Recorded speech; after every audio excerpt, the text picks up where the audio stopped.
नमस्कार दोस्तों, आपका स्वागत है आपके अपने चैनल डिफरेंस बिटवीन में, जहां हम रोजमर्रा के उलझन भरे प्रश्नों को आसान भाषा में सुलझाते हैं।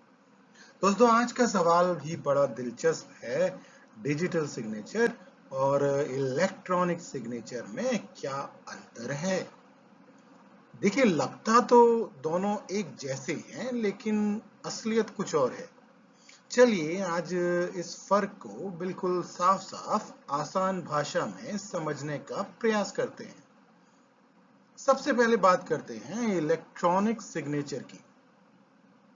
जब आप मोबाइल में कोई ऐप डाउनलोड करते हैं और आई एग्री वाले बॉक्स पर टिक करते हैं या फिर किसी ऑनलाइन फॉर्म में अपना नाम टाइप कर देते हैं या फिर साइन करके उसकी फोटो अपलोड कर देते हैं, तो दोस्तों यह वास्तव में एक तरह का इलेक्ट्रॉनिक सिग्नेचर है। मतलब डिजिटल तरीके से सहमति देना। ये आसान है और झटपट तरीके से हो जाता है, लेकिन ज्यादा सुरक्षित नहीं होता और हर सरकारी या कानूनी काम में मान्य भी नहीं होता है। लेकिन अब आता है हमारा असली हीरो, वो है डिजिटल सिग्नेचर। ये भी एक तरह का इलेक्ट्रॉनिक सिग्नेचर ही है, लेकिन थोड़ा ज्यादा सुरक्षित और थोड़ा पक्का होता है।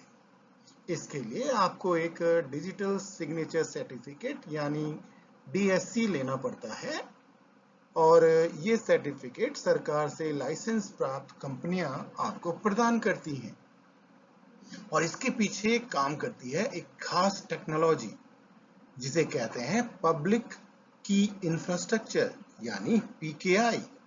दोस्तों, ये जो टेक्नोलॉजी है ये तय करती है कि साइन करने वाला वही है जो होना चाहिए और साइन करने के बाद उस दस्तावेज में कोई भी बदलाव न हो। चलिए अब कुछ उदाहरणों से समझते हैं कि डिजिटल सिग्नेचर कहां काम आता है। पहला, जब आप अपना income tax return online file करते हैं या फिर आप जीएसटी रिटर्न भरते हैं या जब ई टेंडर भरना हो या फिर कंपनी रजिस्ट्रेशन कराना हो, इन सब ही जगहों पर डिजिटल सिग्नेचर अनिवार्य होता है। वास्तव में ये एक छोटे से यूएसबी टोकन यानी पेन ड्राइव जैसा एक डिवाइस होता है जिसे आप कंप्यूटर में लगाकर साइन कर सकते हैं। अब जरा इसे आसान तरीके से समझते हैं। इलेक्ट्रॉनिक सिग्नेचर का मतलब यूं समझिए कि होटल की गेस्ट बुक में अपना नाम लिख देना। ये आसान है, जल्दी हो जाता है, लेकिन कोई खास पक्का सबूत नहीं है। और डिजिटल सिग्नेचर का मतलब अगर हम आसान भाषा में समझें तो ये ऐसा है जैसे किसी सरकारी दस्तावेज पर मुहर लगाना, पक्का, प्रमाणित और कानूनी तौर पर मान्य।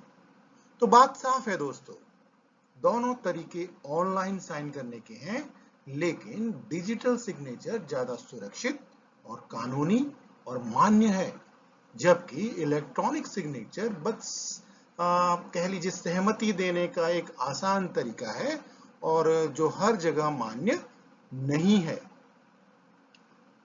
उम्मीद है दोस्तों आपको ये फर्क अच्छे से समझ आया होगा और हाँ, अगर वाकई आपको ये अच्छे से समझ आया तो इस वीडियो को लाइक कीजिए, अपने दोस्तों को भेजिए और हमारे चैनल डिफरेंस बिटवीन को सब्सक्राइब करना मत भूलिए। और दोस्तों कमेंट में बताइए कि अगली बार कौन सा फर्क हम आपके लिए आसान भाषा में बताएं। मिलते हैं अगले वीडियो में, तब तक के लिए धन्यवाद। जय हिंद।